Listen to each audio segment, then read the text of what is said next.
Assalamualaikum warahmatullahi wabarakatuh. Perkenalkan, nama saya Putri Nur Farohim, umur saya 19 tahun.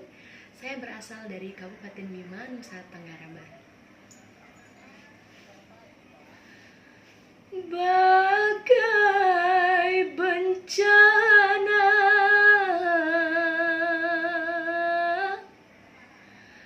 yang melanda setelah ku dengar keputusanmu,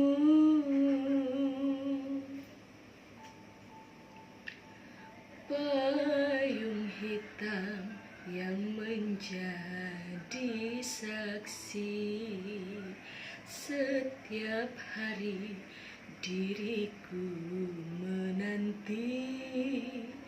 Tak peduli hujan turun, petir menghalangi, ku tetap bertahan walau air hujan membasahi badan. Tapi kini setelah kau kembali, sikapmu sungguh menyakitkan hati.